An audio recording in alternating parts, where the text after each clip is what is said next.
किसान सभा, किसान सभा हम लोग देखते हैं।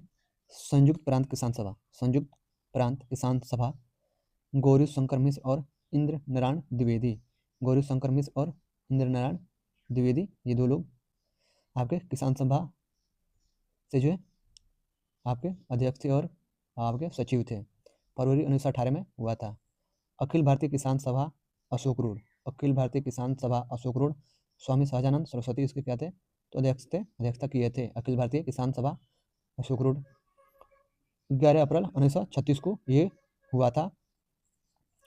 अखिल भारतीय किसान सभा अजय भवन, अखिल भारतीय किसान सभा अजय भवन 1939 में हुआ था। अवध किसान सभा, अवध किसान सभा जो है बाबा रामचंद्र व जवाहरलाल नेहरू, बाबा रामचंद्र और जवाहरलाल नेहरू अवध किसान सभा से ये संबंधित थे। 1920 में ये हुआ था। बिहार प्रांतीय किसान सभा, बिहार प्रांतीय किसान सभा की अध्यक्षता जो है स्वामी सहजानंद सरस्वती के द्वारा किया गया था।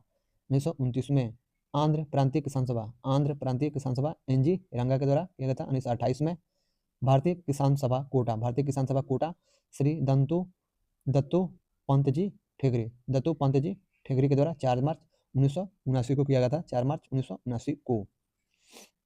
स्वामी सहजानंद सरस्वती ने 1937-38 में बर्खास्त आंदोलन किए, स्वामी सहजानंद सरस्वती ने 1937-38 में बर्खास्त आंदोलन किए। 1939 ईस्वी में महात्मा गांधी द्वारा प्रस्तावित प्रत्याशी पटाभी सीतारमैया को हराकर सुभाष चंद्र बोस कांग्रेस के अध्यक्ष चुने गए। 1939 में क्या होता है कि कांग्रेस का जो है महात्मा गांधी के द्वारा जो है प्रस्तावित प्रत्याशी जो है पटाभी सीतारमैया थे, लेकिन इनको क्या होता है कि सुभाष चंद्र बोस हरा देते हैं, हराकर कांग्रेस के अध्यक्ष चुने जाते हैं। 1 मई 1939 को सुभाष चंद्र बोस ने कांग्रेस के भीतर ही एक नए गुट का गठन किया।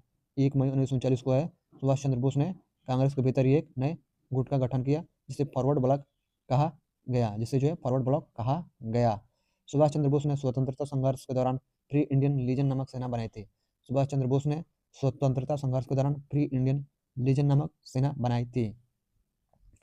1939 में भारत प्रजामंडल, 1939 में Bharat Prajamandal all India states people conference, all India states people conference के अध्यक्ष जवाहरलाल नेहरू थे।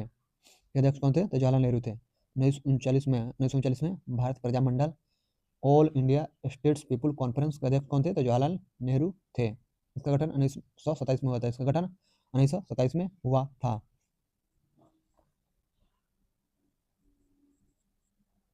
13 मार्च 1940 ईस्वी को लंदन में पंजाब के सुनाम नामक स्थान के सरदार उधम सिंह ने पंजाब के भूतपूर्व lieutenant governor Michael O'Dwyer की गोली मारकर हत्या कर दी। 13 मार्च 1940 ईस्वी को क्या होता है कि लंदन में पंजाब के सुनाम नामक स्थान के सरदार जो है उधम सिंह ने पंजाब के भूतपूर्व लेफ्टिनेंट गवर्नर जो है गवर्नर माइकल ओ डायर की गोली मारकर हत्या कर दी। ये इसलिए कि जालियांवाला बाग में जो था जनरल REH डायर ने अंधाधुंध गोलियां चलवाई थी, तो उसी का बदला लेने के लिए जो है ये 1940 में लंदन में जाते हैं पंजाब से, और वहाँ पर जो है गए थे मारने के लिए REH डायर को, लेकिन वो तो पहले ही मतलब उसकी मृत्यु हो गई थी, तो इसी नाम का मतलब माइकल ओ डायर था, तो समझे वही है, तो ये गोली मारकर हत्या कर दी है। गांधी ने 17 अक्टूबर 1940 को पौनार में व्यक्तिगत सत्याग्रह आंदोलन शुरू किया। गांधी जी जो है 17 अक्टूबर 1940 को पौनार में व्यक्तिगत सत्याग्रह आंदोलन शुरू किया। इस आंदोलन के प्रथम सत्याग्रही विनोबा भावे थे। इस आंदोलन के प्रथम सत्याग्रही कौन थे, तो विनोबा भावे थे। दूसरे सत्याग्रही जवाहरलाल नेहरू, दूसरे सत्याग्रही जवाहरलाल नेहरू, और तीसरे सत्याग्रही ब्रह्मदत्त थे। तीसरे सत्याग्रही कौन थे, तो ब्रह्मदत्त थे। ये जो सवाल है आपका BPSC में इससे सवाल पूछा गया है। इस आंदोलन को दिल्ली चलो आंदोलन भी कहा जाता है। इस आंदोलन को दिल्ली चलो आंदोलन कहा जाता है, तो आपका कहा जाता है आपको व्यक्तिगत आंदोलन को, यानी व्यक्तिगत सत्याग्रह को कहा जाता है दिल्ली चलो आंदोलन। तो इससे बहुत सारे क्वेश्चन बनते हैं, इससे भी BPSC में क्वेश्चन बने हैं, सवाल पूछा गया है। तो चलिए हम लोग देखते हैं। पूछेगा कि किसके द्वारा जो है पौनार में व्यक्तिगत सत्याग्रह आंदोलन शुरू किया गया था। क्वेश्चन, किसके द्वारा जो है पौनार में व्यक्तिगत सत्याग्रह आंदोलन शुरू किया गया था, तो गांधी जी के द्वारा। दूसरा सवाल, गांधी जी ने 17 अक्टूबर 1940 को कहाँ से व्यक्तिगत सत्याग्रह आंदोलन शुरू किया, तो पौनार से, पौनार याद रखिएगा, पौनार से।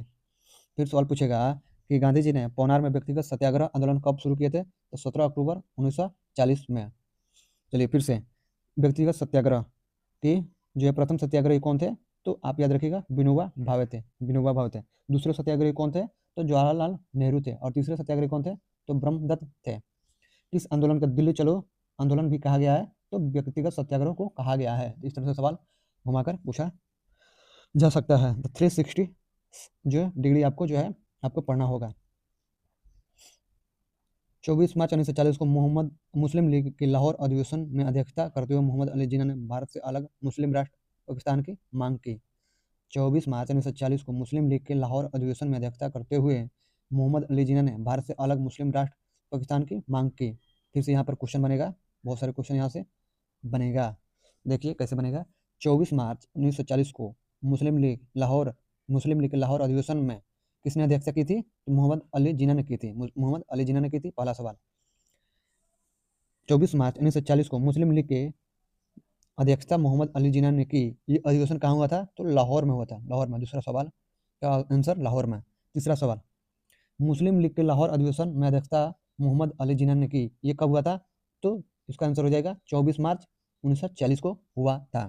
फिर से आपका चौथा सवाल, 24 मार्च 1940 को मुस्लिम लीग के लाहौर अधिवेशन में अध्यक्षता करते हुए मोहम्मद अली जिन्ना ने भारत से किसकी मांग, मतलब मांग की, किसकी मांग की? मोहम्मद अली जिन्ना ने किसकी मांग की थी? तो अलग मुस्लिम राष्ट्र यानी पाकिस्तान की मांग की थी, पाकिस्तान की मांग की थी। सवाल ये है फिर से कि 24 मार्च 1940 को मुस्लिम लीग के अध्यक्षता करते हुए मोहम्मद अली जिन्ना ने भारत से अलग मुस्लिम राष्ट्र पाकिस्तान की मांग की, यानी कि किस अधिवेशन में? किस अधिवेशन में पूछेगा, किस अधिवेशन में? तो ऑप्शन दे देगा कराची, लाहौर या लखनऊ या और भी अधिवेशन दे देगा। तो आपको याद रखना है कि लाहौर अधिवेशन हुआ था 24 मार्च 1940 को। इसमें जो है मोहम्मद अली जिन्ना जो है अध्यक्षता कर रहा था और इसने जो है भारत से अलग मुस्लिम राष्ट्र पाकिस्तान की मांग की। इस तरह से सवाल 360 डिग्री आपको पढ़ते हुए सवाल को बनाते हुए चलना है, क्योंकि एग्जाम में क्वेश्चन आएगा और ऑप्शन आएगा। नोट देखते हैं।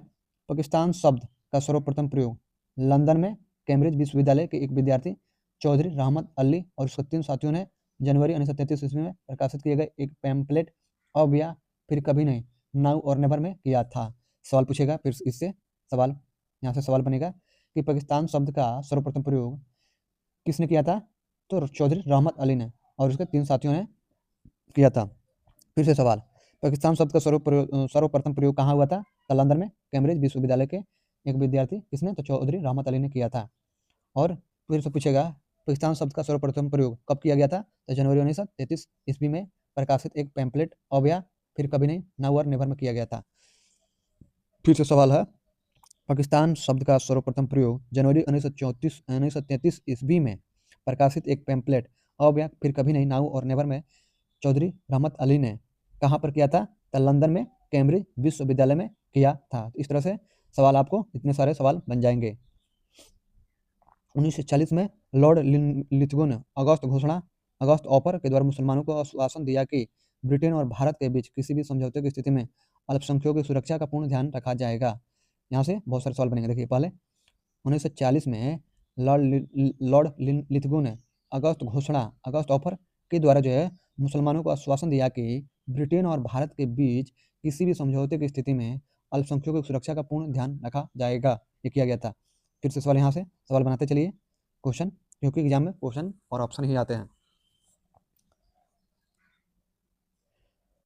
1940 में लॉर्ड लिथगो ने किस घोषणा के द्वारा मुसलमानों को आश्वासन दिया कि ब्रिटेन और भारत के बीच किसी भी समझौते की स्थिति में अल्पसंख्यकों की सुरक्षा का पूर्ण ध्यान रखा जाएगा?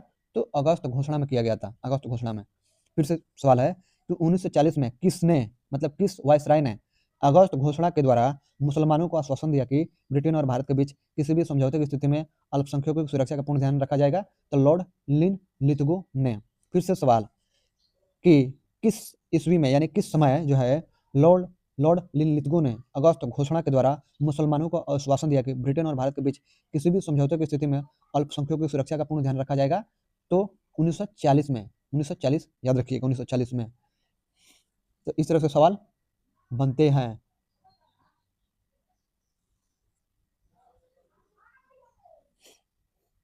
क्रिप्स प्रस्ताव, ब्रिटिश प्रधानमंत्री चर्चिल ने 11 मार्च 1942 को स्टैफोर्ड क्रिप्स के नेतृत्व में क्रिप्स मिशन की घोषणा की। यानी कि क्रिप्स प्रस्ताव जो है ब्रिटिश प्रधानमंत्री चर्चिल ने 11 मार्च 1942 को स्टैफोर्ड क्रिप्स के नेतृत्व में क्रिप्स मिशन की घोषणा की। इसके अनुसार युद्ध के बाद भारत को डोमिनियन राज्य का दर्जा, इसके बाद जो है मतलब इसके अनुसार युद्ध के बाद जो है भारत को डोमिनियन राज्य का दर्जा एवं संविधान निर्मात्री परिषद बनाने का प्रस्ताव था एवं संविधान निर्मात्री परिषद बनाने का प्रस्ताव था। मुस्लिम लीग भारतीय संघ को स्वीकार करने या न करने को स्वतंत्र होगी तथा राजाओं को भी अलग राज्य स्थापित करने का अधिकार दिया जाएगा। यानी कि मुस्लिम लीग भारतीय संघ को स्वीकार करने या न करने की स्वतंत्रता होगी तथा राजाओं को भी अलग राज्य स्थापित करने का अधिकार दिया जाएगा। फिर से देखिए यहाँ से सवाल बहुत सारे बनते हैं। क्रिप्स प्रस्ताव जो आया था तो ब्रिटिश प्रधानमंत्री चर्चिल था। ब्रिटिश प्रधानमंत्री कौन था? तो आपका चर्चिल था। चर्चिल ब्रिटिश प्रधानमंत्री कौन था? चर्चिल ने 11 मार्च 1942 को स्टैफोर्ड क्रिप्स के नेतृत्व में क्रिप्स मिशन की क्या करता है कि घोषणा करता है। किसके नेतृत्व में? तो स्टैफोर्ड क्रिप्स के नेतृत्व में। किसने? तो ब्रिटिश प्रधानमंत्री चर्चिल ने। कब किया था? तो 11 मार्च 1942 को किया था। तो सवाल इस तरह से पूछे जा सकते हैं कि क्रिप्स प्रस्ताव जो है ब्रिटेन के किस प्रधानमंत्री के द्वारा किया गया था, मतलब इस मिशन की घोषणा किया गया था तो ब्रिटिश प्रधानमंत्री चर्चिल, विंस्टन चर्चिल पूरा नाम है, तो विंस्टन चर्चिल के द्वारा किया गया था। फिर से सवाल पूछेगा, क्रिप्स प्रस्ताव जो है ब्रिटिश प्रधानमंत्री विंस्टन चर्चिल ने कब मतलब समय पूछ रहा है, तो कब जो है स्टैफोर्ड क्रिप्स के नेतृत्व में क्रिप्स मिशन की घोषणा की, यानी कि कब में यानी कि समय पूछा है, तो 11 मार्च 1942 याद रखिएगा। फिर से पूछेगा कि क्रिप्स प्रस्ताव जो है ब्रिटिश प्रधानमंत्री चर्चिल ने 11 मार्च 1942 को किसके नेतृत्व, यानी कि किसके नेतृत्व में क्रिप्स मिशन की घोषणा की, तो ये जो है स्टैफोर्ड क्रिप्स के नेतृत्व में जो है क्रिप्स मिशन की घोषणा की। तो इस तरह से सवाल बनाए जा सकते हैं। तो आपको 360 डिग्री कहीं से भी बोला जाएगा तो कहीं भी शॉर्ट आप खेलने के लिए तैयार रहिए। तो इस तरह से सवाल बनेंगे। इसके अनुसार युद्ध के बाद भारत को डोमिनियन राज्य का दर्जा, युद्ध के बाद जो है ना, युद्ध के बाद कौन से युद्ध की बात कर रहा है, तो उस समय जो है आपका सेकंड वर्ल्ड वार चल रहा था, सेकंड वर्ल्ड वार। तो वही बात कर रहा है कि युद्ध के बाद जो है भारत को डोमिनियन राज्य का दर्जा एवं संविधान निर्मात्री परिषद बनाने का प्रस्ताव था। यानी कि भारत को डोमिनियन राज्य का दर्जा दिया जाएगा और संविधान निर्मात्री परिषद बनाने का प्रस्ताव था। मुस्लिम लीग भारतीय संघ को स्वीकार करने या न करने के लिए स्वतंत्र होगी। और ये जो प्रस्ताव, ये मिशन की घोषणा जो की गई थी क्रिप्स प्रस्ताव की, इसमें जो ये कहा गया कि मुस्लिम लीग जो होगा वो भारतीय संघ को स्वीकार करे या ना करे, यानी कि वो स्वतंत्र होंगे, उनकी मर्जी होगी कि स्वीकार करना है ना करना, उनकी इच्छा होगी, उनकी मर्जी होगी कि मुस्लिम लीग स्वीकार करे या ना करे, या तो भारतीय संघ को। तथा जो भी राजा है, यहाँ पर जो भी रजवाड़े हैं तथा राजाओं को भी अलग राज्य स्थापित करने का अधिकार दिया जाएगा। यानी कि राजाओं को भी, जो भी रजवाड़े हैं उनको अलग राज्य स्थापित करने का अधिकार दिया जाएगा। कांग्रेस और मुस्लिम लीग दोनों ने क्रिप्स प्रस्ताव को अस्वीकार कर दिया। तो कांग्रेस और मुस्लिम लीग क्या करते हैं कि दोनों ने क्रिप्स प्रस्ताव को अस्वीकार कर देते हैं, क्योंकि यह किसी भी प्रकार भारतीय स्वतंत्रता की बात नहीं करता था। क्योंकि यह जो है किसी भी प्रकार भारतीय स्वतंत्रता की बात नहीं करता था। इसे भविष्य का वादा, यानी भविष्य का वादा करार दिया गया था, यानी कि भविष्य का वादा करार दिया गया था। अंग्रेज जो है जैसे इनका काम निकल जाता है ये फिर से तोड़ देते हैं, तो अंग्रेज जो है देश को आज़ाद नहीं करना चाहते थे। इसलिए ये बात समझ गए कांग्रेस और मुस्लिम लीग, और इन्होंने क्रिप्स प्रस्ताव को अस्वीकार कर दिया। गांधी ने इस प्रस्ताव को उत्तर तिथिय में चेक, यानी कि पोस्ट डेटेड चेक कहा था। गांधी ने इस प्रस्ताव को पोस्ट डेटेड चेक कहा था, जबकि जवाहरलाल नेहरू ने इसको डूबते हुए बैंक का उत्तर तिथिय चेक कहा था। यानी कि जवाहरलाल नेहरू क्या बोलते हैं, डूबते हुए बैंक का उत्तर तिथिय चेक कहा था। इससे सवाल है कि गांधी जी ने किसको जो है पोस्ट डेटेड चेक कहा था, तो क्रिप्स प्रस्ताव को कहा था। और किसने जो है डूबते हुए बैंक का उत्तर तिथि चेक कहा था, तो जवाहरलाल नेहरू ने कहा था। किसको? तो क्रिप्स प्रस्ताव को। 11 अप्रैल 1942 को क्रिप्स प्रस्ताव को वापस ले लिया गया। 11 अप्रैल 1942 को जो है क्रिप्स प्रस्ताव को वापस ले लिया गया। 1942 में क्या होता है कि वर्धा में कांग्रेस ने अंग्रेजों भारत छोड़ो प्रस्ताव पारित किया। सवाल है कि कहाँ पर जो है 1942 में कांग्रेस ने अंग्रेजों भारत छोड़ो प्रस्ताव पारित किया, तो वर्धा में किया था। वर्धा में कांग्रेस ने कब जो है अंग्रेजों भारत छोड़ो प्रस्ताव पारित किया, तो 1942 में। इस तरह से सवाल बनेंगे। अब फिर सवाल है 1942 में वर्धा में कांग्रेस ने किसका प्रस्ताव किया था, तो अंग्रेजों भारत छोड़ो प्रस्ताव पारित किया। इस तरह से सवाल बनते हैं। 1 अगस्त 1942 को इलाहाबाद में तिलक दिवस मनाया गया। 1 अगस्त 1942 को इलाहाबाद में तिलक दिवस मनाया गया। सवाल है कि कब जो है इलाहाबाद में तिलक दिवस मनाया गया, कब यानी समय पूछ रहा है, तो 1 अगस्त 1942 को। फिर से सवाल है कि 1 अगस्त 1942 को कहाँ जो है तिलक दिवस मनाया गया, जगह पूछ रहा है। तिलक दिवस मनाया गया जगह, तो स्थान हो गया इलाहाबाद में। फिर से सवाल है कि 1 अगस्त 1942 को इलाहाबाद में कौन सा दिवस मनाया गया, तो तिलक दिवस मनाया गया। तो इस तरह से सवाल बनते हैं। चलिए हम लोग 360 डिग्री सवाल इस पेज में कर लिए, आगे बढ़ते हैं। अगला पेज हम लोग देखेंगे। 7 अगस्त 1942 को कांग्रेस की बैठक बम्बई के ऐतिहासिक ग्वालिया टैंक में हुई। 7 अगस्त 1942 को कांग्रेस की बैठक बम्बई के ग्वालिया टैंक में हुई। इसकी अध्यक्षता अबुल कलाम आज़ाद ने की थी। इसकी अध्यक्षता जो है अबुल कलाम आज़ाद ने की थी। यहाँ पर क्वेश्चन, चलिए क्वेश्चन इससे बनेगा कि 7 अगस्त 1942 को कांग्रेस की बैठक बम्बई के ऐतिहासिक ग्वालियर टैंक में हुई। इसकी अध्यक्षता किसने की? तो राइट ऑप्शन होगा, आपका आंसर होगा अब्दुल कलाम आज़ाद ने की थी। सवाल फिर से है कि कांग्रेस की बैठक बम्बई के ऐतिहासिक ग्वालियर टैंक में हुई। इसकी अध्यक्षता अबुल कलाम आज़ाद ने की थी। ये कब हुई थी, यानी कि कब हुई थी, यानी कि समय पूछ रहा है, तो समय हो जाएगा 7 अगस्त 1942 को। दूसरा क्वेश्चन का आंसर हो गया। तीसरा क्वेश्चन हो जाएगा कि 7 अगस्त 1942 को कांग्रेस की बैठक की अध्यक्षता अबुल कलाम आज़ाद ने की, और ये कहाँ हुई थी, यानी कि स्थान पूछ रहा है कहाँ हुई थी, तो बम्बई के ऐतिहासिक ग्वालियर टैंक में हुई। तीसरा सवाल का आंसर हो गया। तो चलिए 360 डिग्री में इस लाइन से 3 सवाल बने। चलिए आगे देखते हैं हम लोग। गांधी के भारत छोड़ो प्रस्ताव को कांग्रेस कार्य समिति ने 8 अगस्त 1942 को स्वीकार कर लिया। गांधी के भारत छोड़ो प्रस्ताव को कांग्रेस कार्य समिति ने 8 अगस्त 1942 ईस्वी को स्वीकार कर लिया। भारत छोड़ो आंदोलन की शुरुआत जो है 9 अगस्त 1942 को हुई। भारत छोड़ो आंदोलन की शुरुआत जो है 9 अगस्त 1942 को हुई। इसी आंदोलन में गांधी जी ने करो या मरो का नारा दिया। इसी आंदोलन में जो है गांधी जी ने करो या मरो का नारा दिया। तो चलिए इससे सवाल बनेगा। सवाल देखते हैं कि गांधी के, पहला सवाल, गांधी के भारत छोड़ो प्रस्ताव को कांग्रेस कार्य समिति ने कब स्वीकार किया, यानी कि समय पूछ रहा है कब स्वीकार किया, तो 8 अगस्त 1942 ईस्वी को स्वीकार किया। ये याद रखिएगा, पहला सवाल का आंसर आपका हो गया। दूसरा सवाल ये है कि 8 अगस्त 1942 ईस्वी को किसके प्रस्ताव को स्वीकार किया गया था, तो गांधी के प्रस्ताव को। और कौन से प्रस्ताव को, तो भारत छोड़ो प्रस्ताव को स्वीकार किया गया था। किसके द्वारा, तो कांग्रेस कार्य समिति के द्वारा। अब चलिए आगे बढ़ते हैं। अगला क्वेश्चन, भारत छोड़ो आंदोलन की शुरुआत कब हुई? भारत छोड़ो आंदोलन की शुरुआत कब हुई, तो 9 अगस्त 1942 को हुई। कब मतलब समय पूछ रहा है, तो 9 अगस्त 1942 आपका आंसर होगा, 9 अगस्त 1942 को हुई। अब सवाल तीसरा है कि भारत छोड़ो आंदोलन की शुरुआत 9 अगस्त 1942 को हुई। इस आंदोलन में गांधी जी ने किसका नारा दिया था? किसका नारा दिया था, तो करो या मरो का नारा दिया था। किसमें, तो 9 अगस्त 1942 को जो आंदोलन हुआ था उसमें। चलिए फिर से, गांधी जी ने करो या मरो का नारा कब दिया था? कब, यानी समय पूछ रहा है। सवाल ये है कि गांधी जी ने करो या मरो का नारा कब दिया था, तो 9 अगस्त 1942 को दिया था। तो इतने सवाल बने इस लाइन से। आगे चलते हैं। 9 अगस्त 1942 को प्रातः काल जो है ऑपरेशन जीरो आवर, ठीक है, तो प्रातःकाल ही गांधी जी एवं कांग्रेस के अन्य सभी महत्वपूर्ण नेता गिरफ्तार कर लिए गए।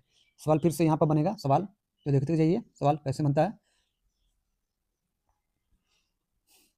9 अगस्त को प्रातः काल गांधी जी और कांग्रेस के अन्य सभी महत्वपूर्ण नेता को गिरफ्तार कर लिया गया। किसके कारण, मतलब किस के कारण, तो ऑपरेशन जीरो आवर के कारण जो है लागू कर दिया गया, और ऑपरेशन जीरो आवर के कारण जो है गांधी जी और कांग्रेस के अन्य नेताओं को गिरफ्तार कर लिया गया। चलिए, ऑपरेशन जीरो आवर के तहत जो है गांधी जी और कांग्रेस के अन्य सभी महत्वपूर्ण नेता गिरफ्तार कब किए गए, तो 9 अगस्त 1942 को जो है प्रातःकाल ही गिरफ्तार किए गए। तो सवाल इससे बन गया। चलिए आगे देखते हैं। गांधी जी को पूना के आगा खां महल में तथा कांग्रेस कार्यकारिणी के अन्य सदस्यों को अहमदनगर के दुर्ग में रखा गया था। चलिए सवाल फिर से बनेगा कि गांधी जी को जो है गिरफ्तार किया गया था, किसके तहत गिरफ्तार किया गया था, तो ऑपरेशन जीरो आवर के तहत। दूसरा सवाल, गांधी जी को गिरफ्तार किया गया था कब, ऑपरेशन जीरो आवर के तहत कब किया गया था, तो ऑपरेशन जीरो आवर के तहत गांधी जी को 9 अगस्त 1942 को गिरफ्तार किया गया था। गांधी जी को ऑपरेशन जीरो आवर के तहत गिरफ्तार करके कहाँ रखा गया था, कहाँ, तो पूना के आगा खां महल में रखा गया था। अगला सवाल देखिए कि कांग्रेस कार्यकारिणी के अन्य सदस्यों को, यानी कि ऑपरेशन जीरो आवर के तहत गिरफ्तार किया गया था, तो कहाँ रखा गया था, तो इन सभी को अहमदनगर के दुर्ग में रखा गया था। कहाँ, तो अहमदनगर के दुर्ग में रखा गया था। सरोजनी नायडू, कस्तूरबा गांधी को आगा खां महल में रखा गया। सरोजनी नायडू और कस्तूरबा गांधी को भी आगा खां महल में रखा गया। किसके साथ, तो आपके गांधी जी के साथ में। सवाल पूछेगा कि 9 अगस्त 1942 को प्रातःकाल जो है ऑपरेशन जीरो आवर के तहत गांधी जी को तथा सरोजिनी नायडू और कस्तूरबा गांधी को गिरफ्तार करके कहाँ रखा गया, तो आगा खां महल में रखा गया, जहां कुछ दिनों बाद कस्तूरबा गांधी की मृत्यु हो गई। जहां जो है कुछ दिनों के बाद क्या होगा, तो कस्तूरबा गांधी की मृत्यु हो गई। तो सवाल पूछेगा कि कस्तूरबा गांधी की मृत्यु कहाँ पर हुई थी, तो आगा खां महल में हुई थी। तब जब 9 अगस्त 1942 को प्रातःकाल ऑपरेशन जीरो आवर के तहत गिरफ्तार करके आगा खां महल में रखा गया था, उसी समय जो है कुछ दिनों के बाद इनकी कस्तूरबा गांधी की मृत्यु हो गई। जवाहरलाल नेहरू को अल्मोड़ा जेल में, राजेंद्र प्रसाद को बांकीपुर जेल में, मौलाना अबुल कलाम आज़ाद को बांकुड़ा जेल में रखा गया। सवाल पूछेगा कि ऑपरेशन जीरो आवर के तहत 9 अगस्त 1942 को गिरफ्तार करके जवाहरलाल नेहरू को किस जेल में रखा गया, तो अल्मोड़ा जेल। आप आंसर याद रखिएगा। फिर से सवाल है कि राजेंद्र प्रसाद को 9 अगस्त 1942 को ऑपरेशन जीरो आवर के तहत गिरफ्तार करके किस जेल में रखा गया, तो बांकीपुर जेल में रखा गया। सवाल का जवाब है। अगला सवाल है, ऑपरेशन जीरो आवर के तहत 9 अगस्त 1942 को मौलाना अबुल कलाम आज़ाद को गिरफ्तार करके किस जेल में रखा गया, तो बांकुड़ा जेल में रखा गया। तो आपको सवाल भी 360 डिग्री बनाते चलते हैं। तो इस लाइन से इतने सारे सवाल बने। चलिए आगे बढ़ते हैं हम लोग। इसी तरह से पढ़ना है, पूरे तोड़ कर पढ़ना है, ताकि सवाल कहीं से भी घुमा कर कितना भी पूछे आपको पता होना चाहिए कि हाँ इस तरह से सवाल भी बनाए जा सकते हैं। एग्जामर जो है कहीं से भी सवाल बना सकते हैं। अभी AEDO का एग्जाम हुआ, देखिए किस तरह से सवाल बना रहा है। तो तोड़ कर कोई भी सब्जेक्ट हो, कोई भी टॉपिक हो, उसको पूरा तोड़ कर उसको पढ़िए, उससे क्वेश्चन बनाइए, उससे आंसर खुद बनाइए, तब जाके आपका सिलेक्शन होने का चांस बढ़ जाएगा। कथा कहानी पढ़ने से नहीं होगा। तो चलिए आगे बढ़ते हैं। 10 फरवरी 1943 से गांधी जी ने जेल में 21 दिनों का उपवास शुरू किया। 10 फरवरी 1943 से जो है गांधी जी ने जेल में 21 दिनों का उपवास शुरू किया, जिसका समापन 7 मार्च 1943 को हुआ। जिसका समापन जो है 7 मार्च 1943 को हुआ। 6 मई 1944 ईस्वी को गांधी जी को जेल से छोड़ा गया। 6 मई 1944 ईस्वी को गांधी जी को जेल से छोड़ा गया। देखिए यहाँ पर किस तरह से लिंक है, ऊपर वाला का नीचे से। 10 फरवरी 1943 को से जो है गांधी जी ने जेल में 21 दिनों का उपवास शुरू किए।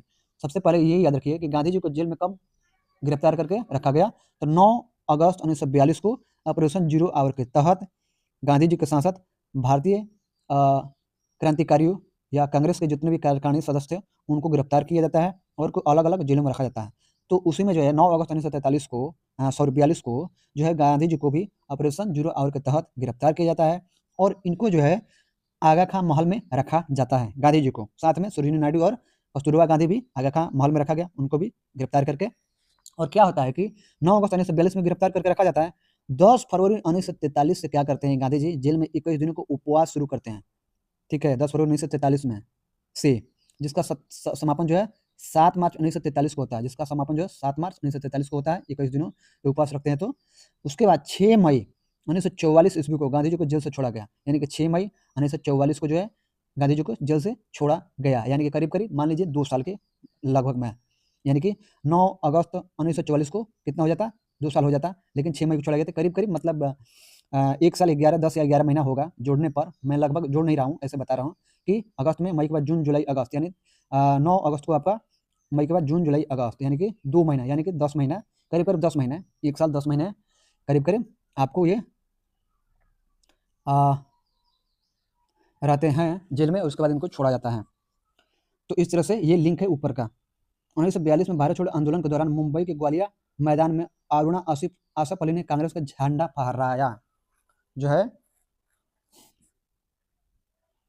1942 में भारत छोड़ो आंदोलन के दौरान जो है मुंबई के ग्वालिया मैदान में अरुणा आसफ अली ने कांग्रेस का झंडा फहराया। सवाल फिर से यहाँ बनेगा 360 डिग्री के साथ कि 1942 में भारत छोड़ो आंदोलन के दौरान मुंबई के ग्वालियर मैदान में किसने जो है कांग्रेस का झंडा फहराया, तो अरुणा आसफ अली ने। सवाल फिर से बनेगा, अरुणा आसफ अली ने 1942 में भारत छोड़ो आंदोलन के दौरान कहाँ के मैदान में, यानी कि कहाँ के मैदान में कांग्रेस का झंडा फहराया, तो मुंबई के ग्वालियर मैदान में। फिर से सवाल होगा कि कब जो है भारत छोड़ो आंदोलन के दौरान, यानी समय पूछ रहा है कि कब जो है भारत छोड़ो आंदोलन के दौरान मुंबई के ग्वालियर मैदान में अरुणा आसफ अली ने कांग्रेस का झंडा फहराया, तो 1942 में, याद रखिएगा। इस तरह से सवाल पूछा जा सकता है।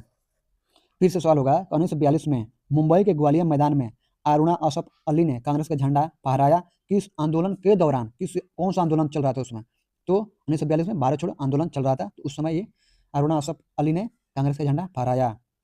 उषा मेहता भारत छोड़ो आंदोलन के समय खुफिया रेडियो चलाने के कारण पूरे देश में विख्यात हुई। उषा मेहता जो है भारत छोड़ो आंदोलन के समय खुफिया रेडियो चलाने के लिए पूरे देश में विख्यात हुई। फिर से सवाल यहाँ पर बनाइए, फिर से सवाल बनेगा यहाँ पर आपका सवाल तो चलिए, किस आंदोलन के दौरान जो है उषा मेहता जो है खुफिया रेडियो चलाने के लिए पूरे देश में विख्यात हुई? तो भारत छोड़ो आंदोलन के समय। अब चलिए, दूसरा सवाल, भारत छोड़ो आंदोलन के समय खुफिया रेडियो चलाने के लिए पूरे देश में विख्यात हुई, तो कौन हुई थी? तो उषा मेहता हुई थी। उषा मेहता भारत छोड़ो आंदोलन के समय क्या चलाने के कारण, यानी क्या चलाने के कारण पूरे देश में विख्यात हुई थी? तो खुफिया जो है खुफिया रेडियो चलाने के कारण पूरे देश में विख्यात हुई थी। एक लाइन से इतने सारे सवाल बने। राम मनोहर लोहिया और बी एम खाकर भी रेडियो प्रसारण से संबंधित थे। राम मनोहर लोहिया और बी एम खाकर भी रेडियो प्रसारण से संबंधित थे। सवाल पूछेगा कि रेडियो प्रसारण से, भारत छोड़ो आंदोलन के दौरान जो है रेडियो प्रसारण से और कौन कौन से लोग संबंधित थे? तो आपका राम मनोहर लोहिया और बी एम खाकर। सवाल फिर से होगा, राम मनोहर लोहिया और बी एम खाकर भारत छोड़ो आंदोलन के दौरान किससे संबंधित थे? तो रेडियो प्रसारण से संबंधित थे। चलिए आगे बढ़ते हैं। भारत छोड़ो आंदोलन के दौरान जयप्रकाश नारायण हजारीबाग जेल से फरार होकर भूमिगत रूप से आंदोलन का नेतृत्व करने लगे। सवाल है फिर से, किस आंदोलन के दौरान जो है जयप्रकाश नारायण हजारीबाग जेल से फरार होकर भूमिगत रूप से आंदोलन का नेतृत्व करने लगे? तो भारत छोड़ो आंदोलन के दौरान, भारत छोड़ो आंदोलन के दौरान। फिर से सवाल है कि भारत छोड़ो आंदोलन के दौरान हजारीबाग जेल से फरार होकर भूमिगत रूप से आंदोलन का नेतृत्व करने लगे, यानी कौन करने लगे? तो जयप्रकाश नारायण। फिर से सवाल होगा, तो भारत छोड़ो आंदोलन के दौरान जयप्रकाश नारायण किस जेल से फरार होकर भूमिगत रूप से आंदोलन का नेतृत्व करने लगे? तो हजारीबाग जेल से फरार होकर। फिर से सवाल बनेगा कि भूमिगत रूप से आंदोलन जो है भारत छोड़ो आंदोलन के दौरान कौन कर रहे थे? तो जयप्रकाश नारायण कर रहे थे। किस जेल से भागे थे? तो हजारीबाग जेल से फरार हुए थे। कौन सा आंदोलन कर रहे थे? तो भूमिगत छोड़ो आंदोलन कर रहे थे। और कब कर रहे थे? तो भारत छोड़ो आंदोलन के दौरान कर रहे थे। विशेषकर मुस्लिम लीग और अम्बेडकर ने भारत छोड़ो आंदोलन का विरोध किया। विशेषकर जो मुस्लिम लीग और अम्बेडकर ने भारत छोड़ो आंदोलन का विरोध किया। सवाल ये पूछेगा कि भारत छोड़ो आंदोलन का विरोध मतलब किनके द्वारा किया गया था, किन किन के द्वारा किया गया था? तो मुस्लिम लीग के द्वारा और अम्बेडकर के द्वारा जो है भारत छोड़ो आंदोलन का विरोध किया गया। इस आंदोलन के दौरान कई समानांतर सरकार बनी। इस आंदोलन के दौरान जो है कई समानांतर सरकार बनी, जिसमें प्रमुख थी बलिया के चीतू पांडे की सरकार, बलिया के चीतू पांडे की सरकार, ठीक है। तामलुक की जातीय सरकार, सतारा के वाई बी चौहान की सरकार, सतारा की वाई बी चौहान की सरकार। तो सवाल है कि किस आंदोलन के दौरान कई समानांतर सरकार बनी? क्वेश्चन, फिर से क्वेश्चन यहाँ पर, किस आंदोलन के दौरान, क्वेश्चन है कि किस आंदोलन के दौरान समानांतर सरकार बनी? तो भारत छोड़ो आंदोलन के दौरान। सवाल है फिर से कि भारत छोड़ो आंदोलन के दौरान कई समानांतर सरकार बनी थी, जिनमें प्रमुख थी, मतलब जिनमें से कौन कौन सी प्रमुख थी?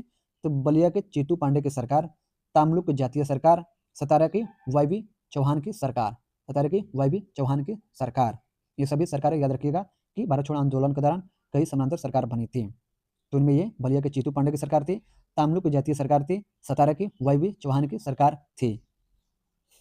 सवाल फिर से पूछेगा कि वाई बी चौहान की सरकार जो है कब बनी थी? तो भारत छोड़ो आंदोलन के दौरान समानांतर सरकार बनी थी वाई बी चौहान की सरकार।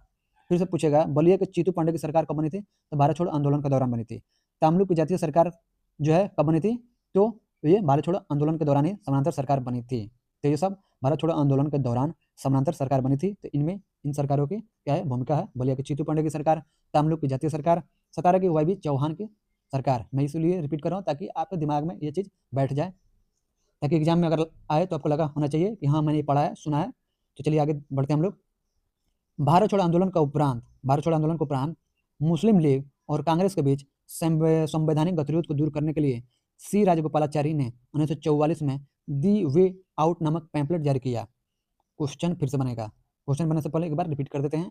भारत छोड़ो आंदोलन के उपरांत मुस्लिम लीग और कांग्रेस के बीच संवैधानिक गतिरोध को दूर करने के लिए, यानी कि जो भारत छोड़ो आंदोलन के उपरांत क्या हुआ कि मुस्लिम लीग और कांग्रेस के बीच संवैधानिक गतिरोध जो भी था उसको दूर करने के लिए जो है सी राजगोपालाचारी जी ने जो है 1944 में दी वे आउट नामक पैम्पलेट जारी किए, सी राजगोपालाचारी। और किस लिए? ताकि संवैधानिक गतिरोध जो है मुस्लिम लीग और कांग्रेस के बीच में जो है जो भी गतिरोध हो उसको दूर किया जाए, इसके लिए सी राजगोपालाचारी जो है वे 1944 में दी वे आउट नामक पैम्पलेट जारी किए।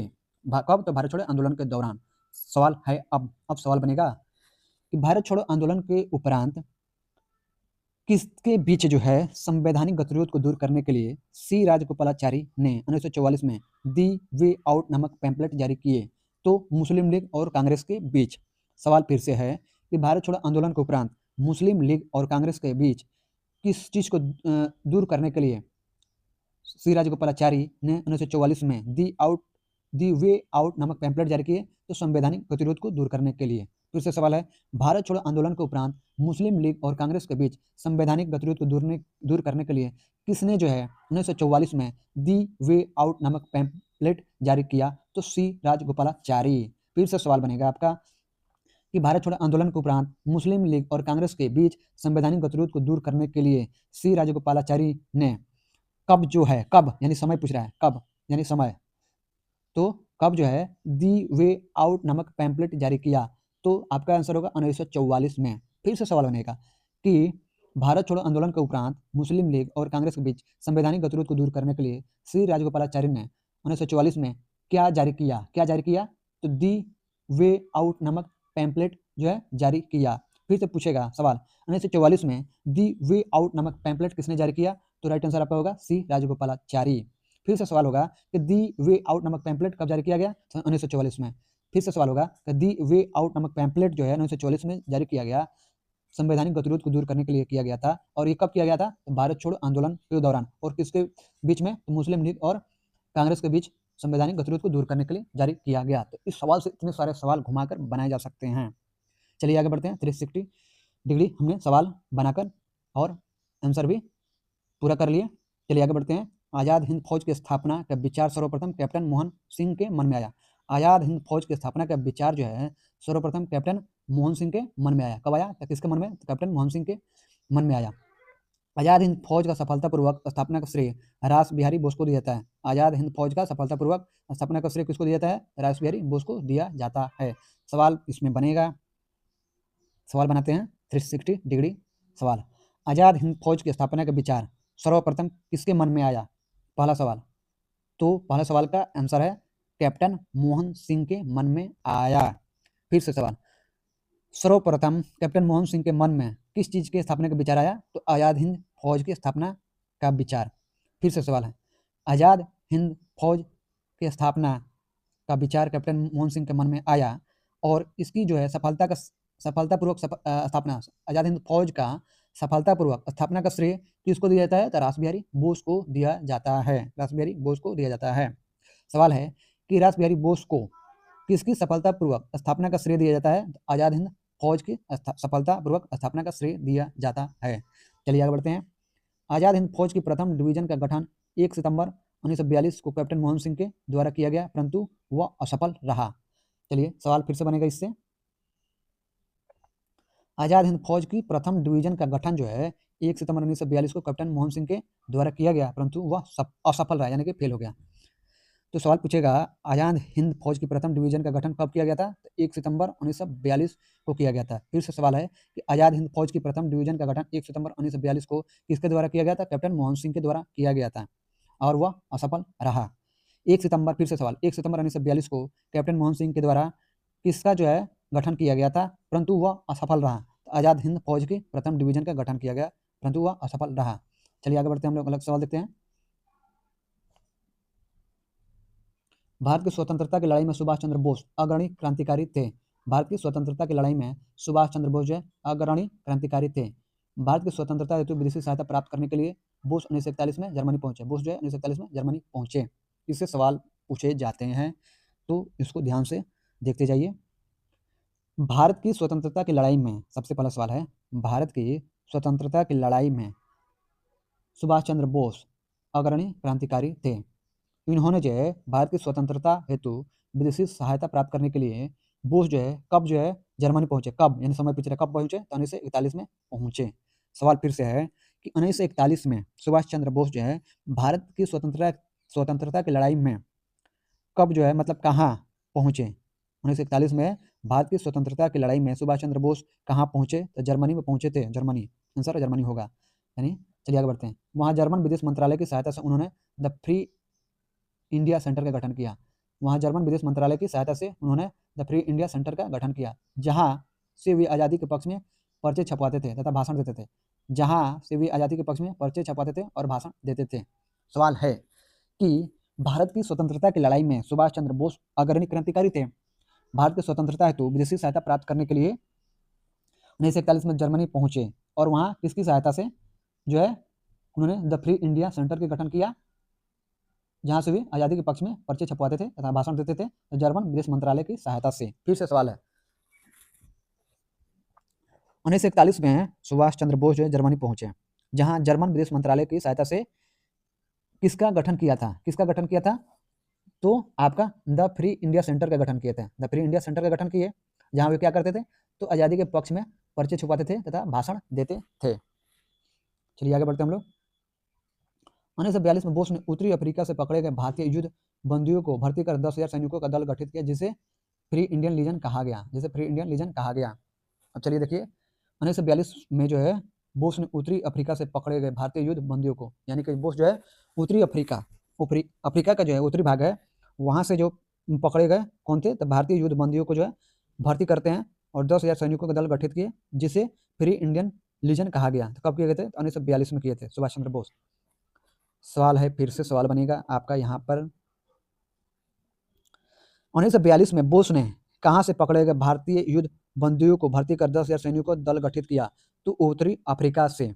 फिर से सवाल है कि बोस ने उत्तरी अफ्रीका से पकड़े गए भारतीय युद्ध बंदियों को भर्ती कर 10,000 सैनिकों का दल गठित कब किया, तो 1942 में किया।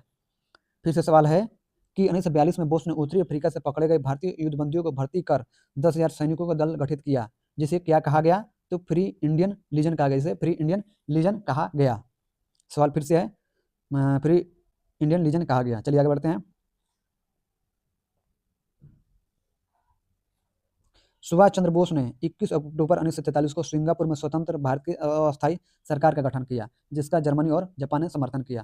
क्वेश्चन से पहले फिर से एक बार रिपीट करते हैं, उसके बाद क्वेश्चन बनाया जाएगा। सुभाष चंद्र बोस ने 21 अक्टूबर 1943 को सिंगापुर में स्वतंत्र भारत की अस्थायी सरकार का गठन किया, जिसका जर्मनी और जापान ने समर्थन किया। सवाल है, अब सवाल बनेगा कि सुभाष चंद्र बोस ने 21 अक्टूबर 1943 को सिंगापुर में स्वतंत्र भारत की अस्थायी सरकार का गठन किया, जिसका किन देशों ने समर्थन किया, तो जर्मनी और जापान ने समर्थन किया।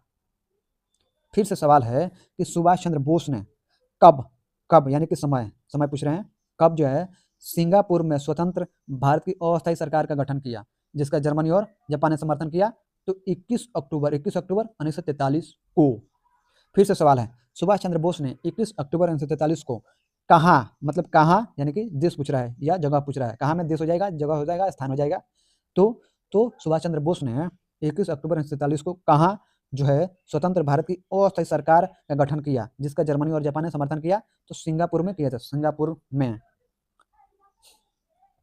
फिर से सवाल है कि सुभाष चंद्र बोस ने 21 अक्टूबर 1943 को सिंगापुर में स्वतंत्र जो है भारत की, मतलब स्वतंत्र भारत की किसका गठन किया था, मतलब स्वतंत्र भारत के किसका गठन किया, जिसका जर्मनी और जापान ने समर्थन किया, अस्थायी सरकार का गठन किया, अस्थायी सरकार का गठन किया, जिसका जर्मनी और जापान ने समर्थन किया। तो इतने सारे सवाल इस लाइन से बने।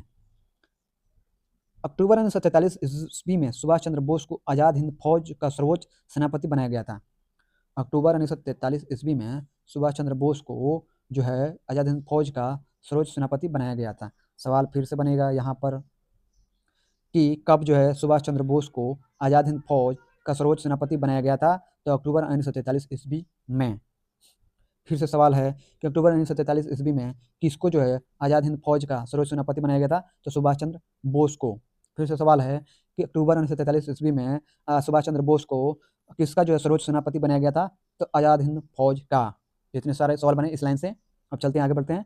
आज़ाद हिंद फौज को 3 ब्रिगेडों के नाम, Subhash brigade, Gandhi brigade, Nehru brigade एवं महिलाओं के ब्रिगेड का नाम लक्ष्मीबाई रेजिमेंट था। अब जो है अक्टूबर 1943 ईस्वी में सुभाष चंद्र बोस को आज़ाद हिंद फौज का सर्वोच्च सेनापति बनाया गया था। तो आज़ाद हिंद फौज के कितने ब्रिगेड बनाए गए थे, तो 3 बनाए गए थे। उनका नाम क्या क्या था, तो सुभाष ब्रिगेड था, गांधी ब्रिगेड था, नेहरू ब्रिगेड था। और महिलाओं के ब्रिगेड का नाम क्या था, महिलाओं के जो ब्रिगेड का नाम क्या था, तो लक्ष्मीबाई रेजिमेंट था। लक्ष्मीबाई रेजिमेंट यानी झांसी की रानी लक्ष्मीबाई के नाम पर था। लक्ष्मीबाई रेजिमेंट का नेतृत्व कैप्टन डॉक्टर लक्ष्मी स्वामीनाथन सहगल ने किया।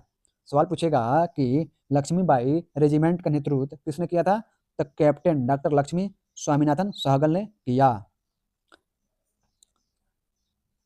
इस रेजिमेंट का एक और कमांडर जानकी अथिनप्पन थी। इस रेजिमेंट का एक और कमांडर जानकी अथिनप्पन थी।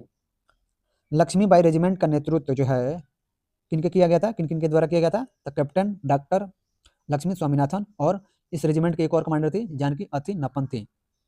आज़ाद हिंद फौज का झंडा कांग्रेस के तिरंगे झंडे की भांति था। आज़ाद हिंद फौज का झंडा जो है कांग्रेस के तिरंगे झंडे की भांति था, जिस पर दहाड़ते हुए शेर का चिन्ह था, जिस पर जो है दहाड़ते हुए शेर का चिन्ह था।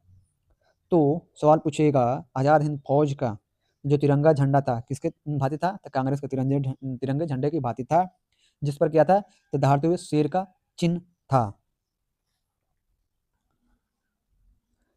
8 नवंबर 1943 ईस्वी को जापान ने अंडमान और निकोबार द्वीप जो है सुभाष चंद्र बोस को सौंप दिए। 8 नवंबर 1943 ईस्वी को जापान ने अंडमान और निकोबार द्वीप सुभाष चंद्र बोस को सौंप दिए।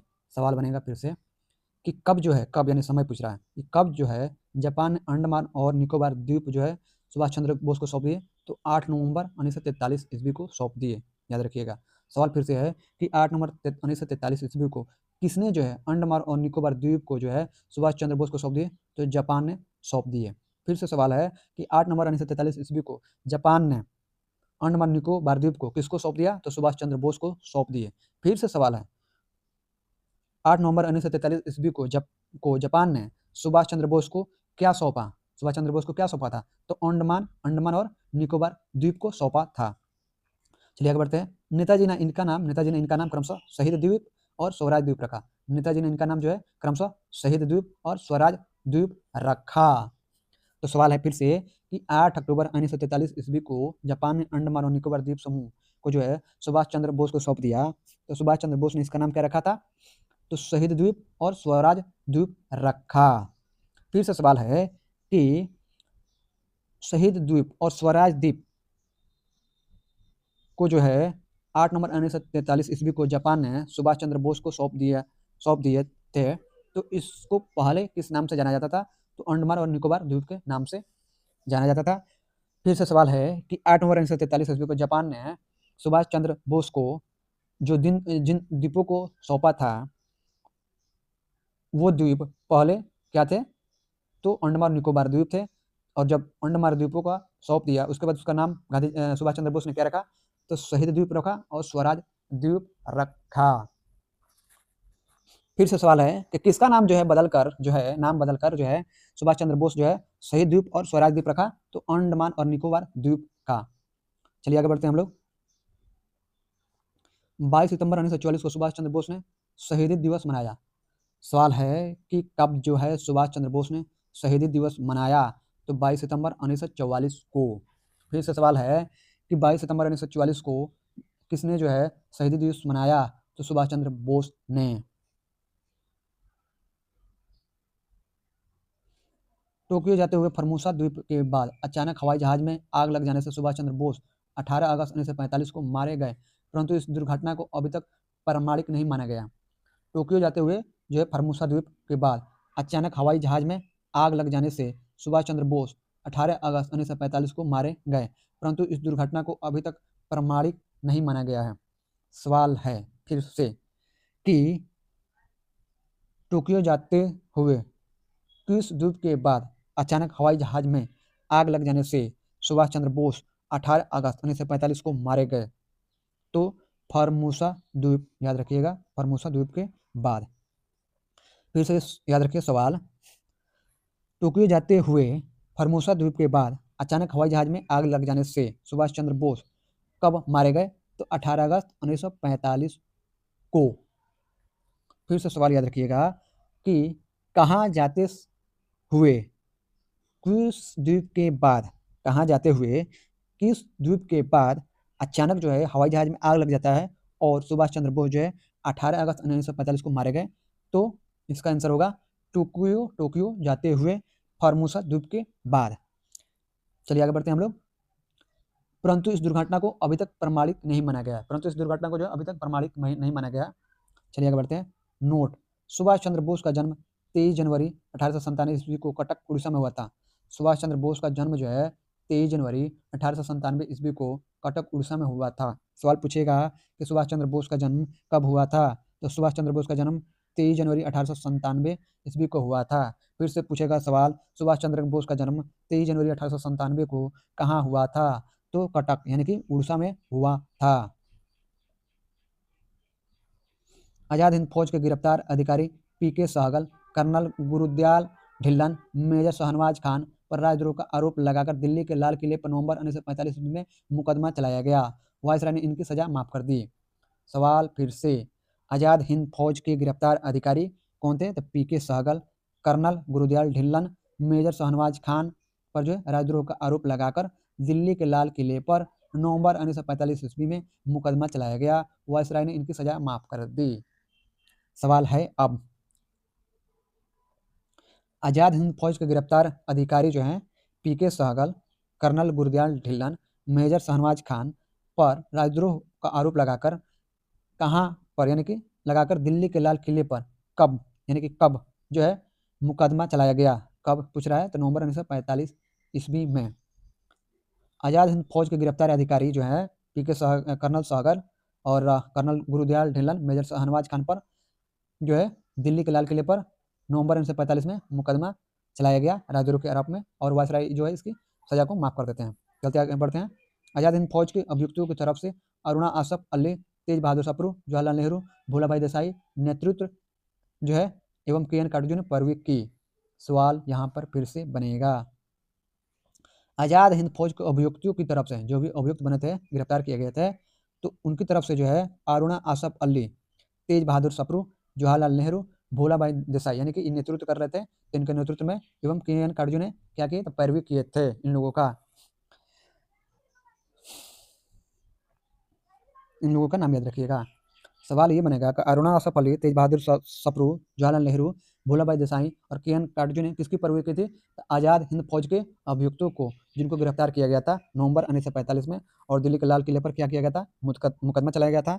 और इनकी तरफ से जो लड़े थे उनमें अरुणा आसफ अली थी, तेज बहादुर सप्रू थे, जवाहरलाल नेहरू थे, भोलाभाई देसाई थे और के.एन. काटजू थे। इन्होंने पैरवी किए थे, और जाकर आगे क्या होता है कि वायसराय इनकी सजा को माफ कर देता है। और ये कौन कौन से अधिकारी थे? तो पीके सहगल थे, कर्नल गुरुदयाल ढिल्लन थे, मेजर शाहनवाज खान थे, जिन पर जो है राजद्रोह का आरोप लगाकर दिल्ली के लाल किले पर नवंबर 1945 में मुकदमा चलाया गया था। तो ऊपर वाला नीचे से लिंक है, ठीक है। चलिए आगे बढ़ते हैं। कराची में 20 फरवरी 1940 ईस्वी को वायुसेना के कुछ सैनिकों ने ब्रिटिश सरकार के विरुद्ध हड़ताल कर दी। यानी कि हिस्ट्री में एक चीज़ का एक दूसरे से लिंक होता है, और एक भी चीज़ को हटा दीजिएगा तो सारी कहानी खत्म हो जाएगा। कराची में 20 फरवरी 1940 ईस्वी को वायुसेना के कुछ सैनिकों ने ब्रिटिश सरकार के विरुद्ध हड़ताल कर दी। सवाल फिर से बनेगा कि कहाँ पर, यानी कि कहाँ स्थान पूछ रहा है, तो कहाँ पर जो 20 फरवरी 1940 ईस्वी को वायुसेना के कुछ सैनिकों ने ब्रिटिश सरकार के विरुद्ध हड़ताल कर दी? तो कराची में। फिर से सवाल पूछेगा कि कराची में कब जो है वायुसेना के कुछ सैनिकों ने ब्रिटिश सरकार के विरुद्ध हड़ताल कर दी? तो 20 फरवरी 1946 ईस्वी को। चलिए, बम्बई, लाहौर, दिल्ली में भी यह शीघ्र ही फैल गई। बम्बई, लाहौर, दिल्ली में भी यह शीघ्र ही फैल गई। इसमें लगभग 5200 सैनिकों ने भाग लिया। इसमें जो है लगभग 5200 सैनिकों ने भाग लिया। इसकी प्रमुख मांग थी कि भारतीय और अंग्रेज सैनिकों में बराबरी का व्यवहार किया जाए। इनकी प्रमुख मांग थी जो कि भारतीय और अंग्रेज सैनिकों में बराबरी का व्यवहार किया जाए।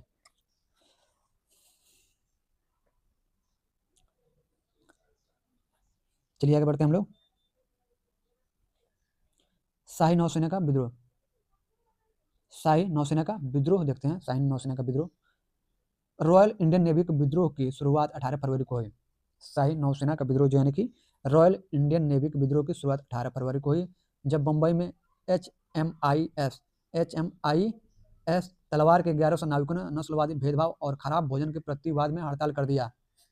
जब जो है बम्बई में HMIS तलवार के 1100 नाविकों ने नस्लवादी भेदभाव और खराब भोजन के प्रतिवाद में हड़ताल कर दिया। 19 फरवरी को कराची में हिंदुस्तान नामक जहाज के नाविकों ने हड़ताल कर दी। सवाल है कि इससे सवाल बनेगा, शाही नौसेना का विद्रोह यानी कि रॉयल इंडियन नेवी के विद्रोह की शुरुआत कब हुई थी? 18 फरवरी को हुई। कब हुई थी? 18 फरवरी को हुई थी। और ये कब? जब बम्बई में HMIS तलवार के 1100 नाविकों ने जो है नस्लवादी भेदभाव और खराब भोजन के प्रति प्रतिवाद में हड़ताल कर दिया। और 9 फरवरी को क्या होता है, भले 19 फरवरी का 18 फरवरी के बाद 19 फरवरी को कराची में हिंदुस्तान नामक जहाज के नाविक भी हड़ताल कर देते हैं। कराची में दमनपूर्वक सफलता आत्मसमर्पण कराया गया। कराची में दमनपूर्वक आत्मसमर्पण कराया गया, जिसमें 6 नाविक मारे गए। नौसेना विद्रोह में इनकलाब जिंदाबाद, जय हिंद, हिंदू मुस्लिम एको, ब्रिटिश साम्राज्यवाद मुर्दाबाद, आज़ाद हिंद फौज के कैदियों को रिहा करो आदि नारे लगाए गए। यानी कि जो है 19 फरवरी को क्या होता है कि 6 नाविक मारे गए, कराची में दमनपूर्वक आत्मसमर्पण कराया गया जिसमें 6 नाविक मारे गए। और इसी विद्रोह में जो नौसेना का विद्रोह हुआ था, इसमें जो इनकलाब जिंदाबाद के नारे, जय हिंद, हिंदू मुस्लिम एको, ब्रिटिश साम्राज्यवाद मुर्दाबाद, आज़ाद हिंद फौज के कैदियों को रिहा करो आदि नारे लगाए गए। सवाल अब ये पूछा जाएगा कि इनकलाब जिंदाबाद, जय हिंद, हिंदू मुस्लिम एको, ब्रिटिश साम्राज्यवाद मुर्दाबाद, आज़ाद हिंद फौज के कैदियों को रिहा करो आदि के नारे किस आंदोलन में लगाए गए थे? तो रॉयल इंडियन नेवी के विद्रोह में लगाए गए थे। और कब? तो 19 फरवरी को कराची में। इनके प्रदर्शन में 3 झंडे साथ चलते थे। इनके प्रदर्शन में जो है 3 झंडे साथ चलते थे, 3 झंडे साथ चलते थे। कांग्रेस का तिरंगा, लीग का हरा और बीच में कम्युनिस्ट पार्टी का लाल झंडा। इनके साथ जो है जो प्रदर्शन हो रहा था नौसेना विद्रोह, इसमें जो 3 झंडे साथ में चलते थे, कांग्रेस का तिरंगा, लीग का हरा और बीच में कम्युनिस्ट पार्टी का लाल झंडा।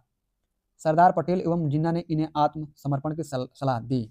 सवाल पूछेगा कि नौसेना विद्रोह जो हुआ था उस विद्रोह में किसने जो है आत्मसमर्पण की सलाह दी थी? तो सरदार पटेल और जिन्ना यानी कि मोहम्मद अली जिन्ना ने आत्मसमर्पण की सलाह दी। 24 फरवरी 1946 को विद्रोहियों ने आत्मसमर्पण करते हुए कहा, यानी कि 24 फरवरी 1946 को विद्रोहियों ने आत्मसमर्पण करते हुए कहा कि हम भारत के सामने समर्पण कर रहे हैं, कि हम जो है भारत के सामने समर्पण कर रहे हैं, ब्रिटेन के सामने नहीं। सवाल ये पूछेगा अब फिर से कि कब जो है विद्रोही जो है, कब विद्रोहियों ने जो आत्मसमर्पण करते हुए कहा कि हम भारत के सामने समर्पण कर रहे हैं, ब्रिटेन के नहीं? तो 24 फरवरी 1946 को। फिर से सवाल है कि 24 फरवरी 1946 को विद्रोहियों ने आत्मसमर्पण करते हुए कहा कि हम भारत के सामने समर्पण कर रहे हैं, ब्रिटेन के सामने नहीं। ये उस समय कौन सा विद्रोह हो रहा था? तो नौसेना विद्रोह हो रहा था। नौसेना विद्रोह के समय जो है नौसेनाध्यक्ष एडमिरल गोल्डफ्रेड था। नौसेना विद्रोह के समय नौसेनाध्यक्ष कौन था? तो एडमिरल गोल्डफ्रेड था। एडमिरल गोल्डफ्रेड था। पूछेगा कि नौसेना जो विद्रोह हो रहा था उस समय नौसेनाध्यक्ष कौन था? तो एडमिरल गोल्डफ्रेड था। एडमिरल गोल्डफ्रेड था। नोट देखते हैं। नौसेना विद्रोह को भारत की लाल क्रांति की संज्ञा दी जाती है। नौसेना विद्रोह को जो भारत की लाल क्रांति की संज्ञा दी जाती है। Cabinet mission 1946। कैबिनेट मिशन 1946 अब देखते हैं। प्रधानमंत्री इटली ने 15 फरवरी 1946 ईस्वी को भारतीय संविधान सभा की स्थापना एवं तत्कालीन ज्वलंत समस्याओं पर भारतीयों के विचार विमर्श के लिए कैबिनेट मिशन को भारत भेजने की घोषणा की। सवाल यहाँ से बनेगा, कैबिनेट मिशन कब हुआ था? तो 1946 में आया था। तो उस समय ब्रिटेन का प्रधानमंत्री कौन था? तो एटली था, जिसका नाम क्लीमेंट एटली था। पूरा नाम क्लीमेंट एटली था। तो कैबिनेट मिशन जो 1946 में आया, तो उसमें ब्रिटेन का प्रधानमंत्री क्लीमेंट एटली था। इसने जो है 15 फरवरी 1946 को भारतीय संविधान सभा की स्थापना, यानी कि भारतीय संविधान की सभा की स्थापना और तत्कालीन ज्वलंत समस्याओं पर भारतीयों से विचार विमर्श करने के लिए जो है कैबिनेट मिशन को भारत भेजने की क्या की घोषणा की। 24 मार्च 1946 ईस्वी को कैबिनेट मिशन दिल्ली पहुंचा। पूछेगा कि कैबिनेट मिशन कब दिल्ली पहुंचा? तो 24 मार्च 1946 को दिल्ली पहुंचा। कैबिनेट मिशन का मतलब नेतृत्व। आगे देखते हैं। इस शिष्टमंडल के सदस्य स्टैफोर्ड क्रिप्स, अध्यक्ष board of trade. Stafford Cripps जो था अध्यक्ष board of trade, Pethick Lawrence Bharat सचिव। पैथिक लॉरेंस जो था भारत सचिव था, एवं एबी अलेक्जेंडर नौसेना मंत्री था। एबी अलेक्जेंडर कौन था? नौसेना मंत्री था। कैबिनेट मिशन पैथिक लॉरेंस के नेतृत्व में आया था। कैबिनेट मिशन जो है पैथिक लॉरेंस के नेतृत्व में आया था, इसलिए क्योंकि ये भारत सचिव था। सवाल यहाँ पर ये याद रखिएगा कैबिनेट मिशन के बारे में, क्या? तो KAL, इसको याद रखिएगा। 3 लोग आए थे। के से स्टैफोर्ड क्रिप्स, यहाँ के से क्रिप्स हो जाएगा, ए से क्या हो जाएगा? अलेक्जेंडर हो जाएगा, एल से हो जाएगा लॉरेंस, यानी कि पैथिक लॉरेंस। तो ये 3 लोग आए थे काल, ये 3 लोग आए थे। के से आपका क्रिप्स हो जाएगा, ए से अलेक्जेंडर हो जाएगा, एल से लॉरेंस हो जाएगा। तो ये लोग आए थे कैबिनेट मिशन के सदस्य के रूप में। तो किसने भेजा था? क्लीमेंट एटली ने भेजा था। कब? 1946 ईस्वी में। और 15 फरवरी 1946 ईस्वी को जो है भारत की संविधान सभा की स्थापना कैसे हुई इसके बारे में और तत्कालीन जो भारतीय समस्या है उस पर विचार विमर्श करने के लिए ये भेजा गया था। चलिए आगे बढ़ते हैं। कैबिनेट मिशन योजना को मुस्लिम लीग ने 6 जून 1946 ईस्वी को और कांग्रेस ने 25 जून 1946 को स्वीकार कर लिया। सवाल फिर से है, कैबिनेट मिशन योजना को मुस्लिम लीग ने कब स्वीकार किया? तो 6 जून 1946 ईस्वी को। फिर से है, कैबिनेट मिशन योजना को कांग्रेस ने कब स्वीकार किया? तो 25 जून 1946 ईस्वी को स्वीकार कर लिया।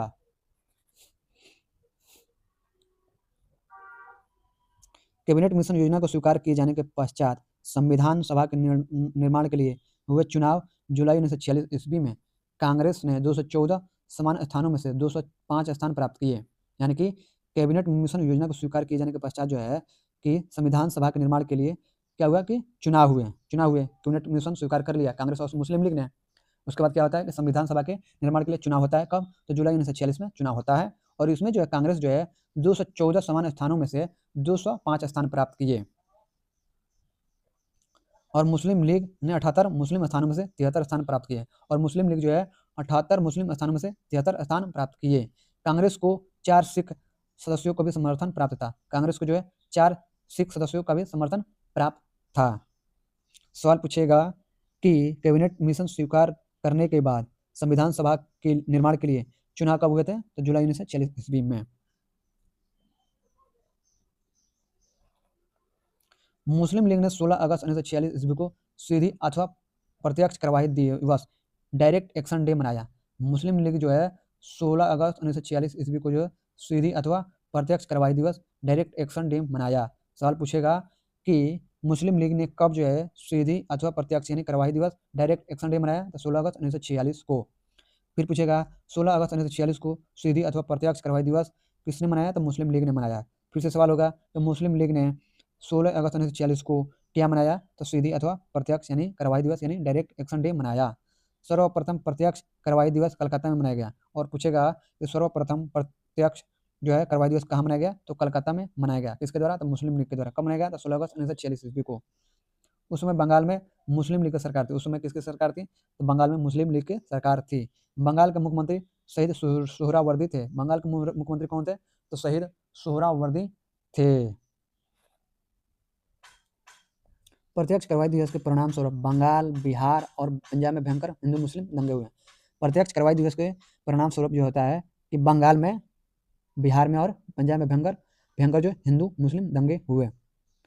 तो कब जो है प्रत्यक्ष कार्यवाही के मतलब प्रत्यक्ष कार्यवाही दिवस के परिणाम स्वरूप कहाँ पर जो भयंकर हिंदू मुस्लिम दंगे हुए? तो बंगाल में, बिहार में और पंजाब में। सवाल होगा। अगला चलते हैं। 3 जून 1947 ईस्वी को भारत विभाजन की माउंटबेटन योजना प्रकाशित की गई, जिसे कांग्रेस कार्य समिति की 3 जून 1947 ईस्वी की बैठक में स्वीकार कर लिया गया। 3 जून 1947 ईस्वी को भारत विभाजन की माउंटबेटन योजना प्रकाशित की गई, जिसे कांग्रेस कार्य समिति की 3 जून 1947 ईस्वी की बैठक में स्वीकार कर लिया गया। क्वेश्चन यहाँ से बनता है कब जो है, कब यानी समय पूछेगा। पहला सवाल है कब जो है भारत विभाजन की माउंटबेटन योजना प्रकाशित की गई? तो 3 जून 1947 ईस्वी को, जिसे कांग्रेस कार्य समिति ने जो है 3 जून 1947 ईस्वी की बैठक में स्वीकार कर लिया। 3 जून, फिर से सवाल है 3 जून 1947 ईस्वी को भारत विभाजन की कौन सी योजना प्रकाशित की गई, जिसे कांग्रेस कार्य समिति ने 3 जून 1947 ईस्वी की बैठक में स्वीकार कर लिया? तो माउंटबेटन योजना को स्वीकार कर लिया। 14 जून 1947 ईस्वी को कांग्रेस महासमिति की बैठक में गोविंद बल्लभ पंत ने देश के विभाजन की माउंटबेटन योजना को स्वीकार करने का प्रस्ताव पेश किया। 14 जून 1947 ईस्वी को कांग्रेस महासमिति की बैठक में गोविंद बल्लभ पंत ने देश के विभाजन की माउंटबेटन योजना को स्वीकार करने का प्रस्ताव पेश किया। सवाल है फिर से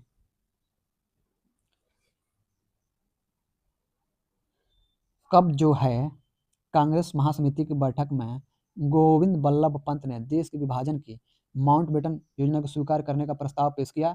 तो 14 जून 1947 ईस्वी को।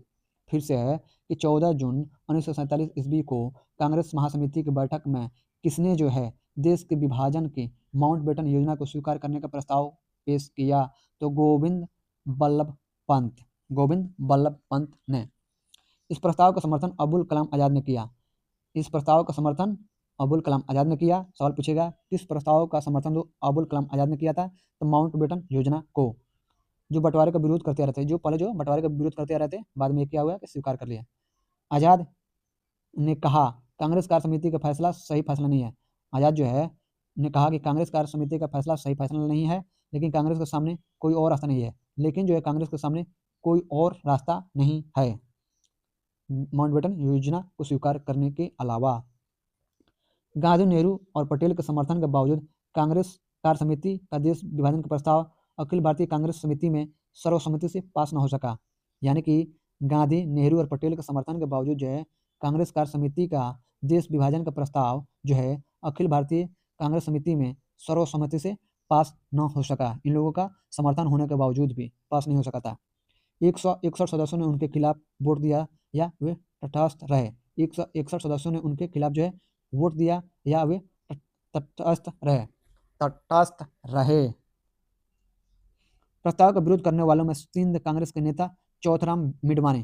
प्रस्ताव का विरोध करने वालों में सिंध कांग्रेस के नेता चौथराम मिडवानी, पंजाब कांग्रेस का अध्यक्ष डॉक्टर किचलू, पुरुषोत्तम दास टंडन, मौलाना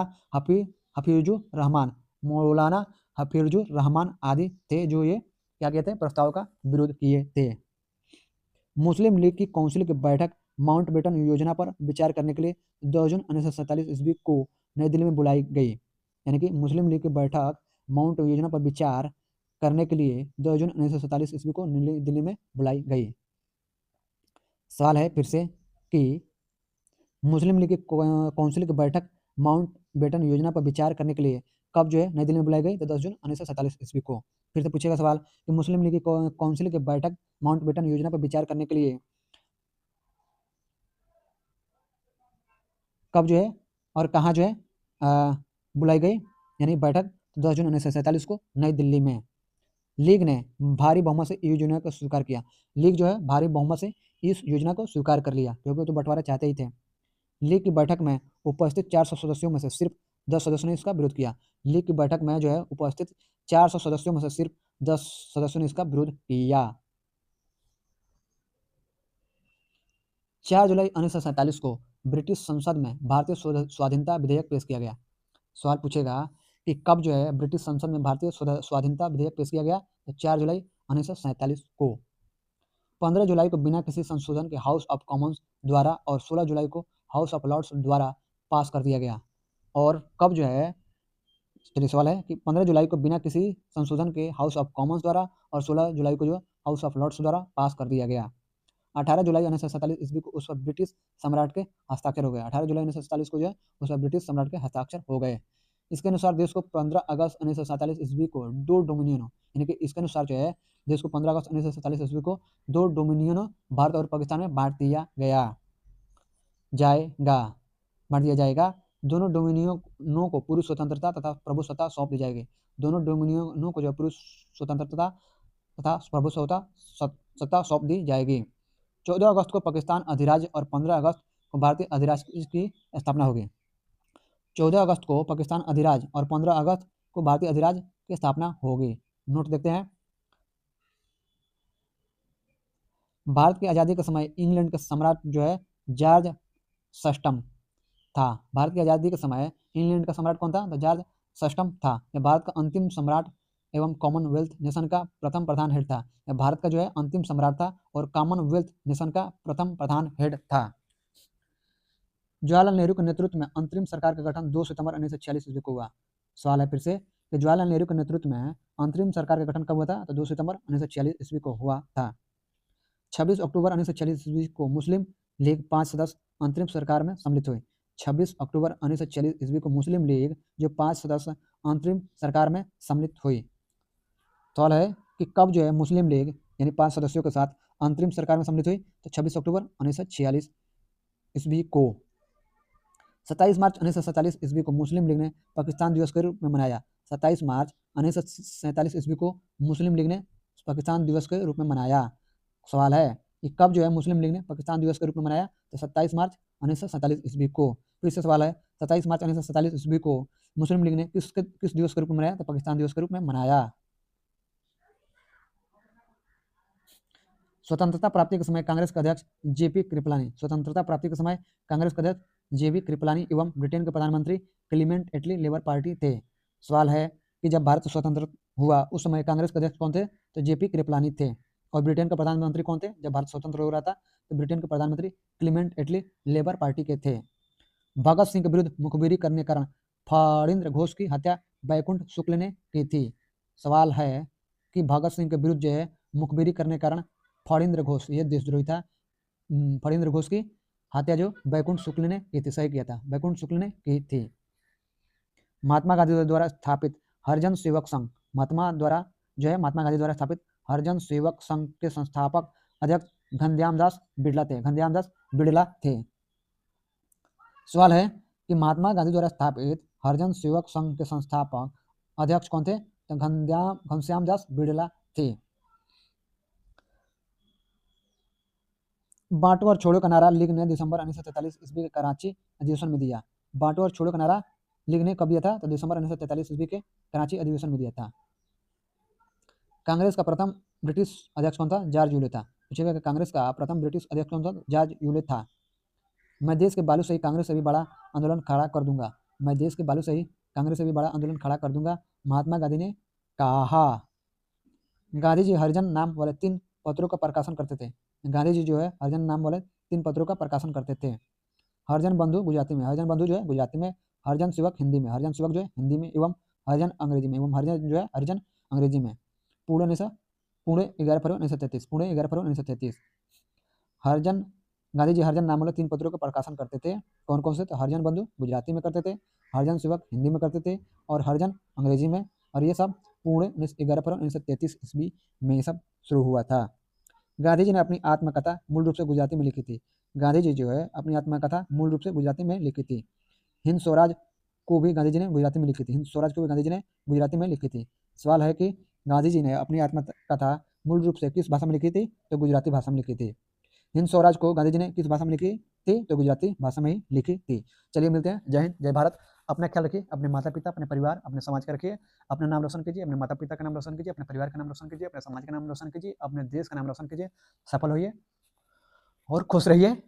और चैनल को लाइक, सब्सक्राइब और कमेंट जरूर कीजिए, जिससे प्यार कीजिए। जय हिंद, जय भारत।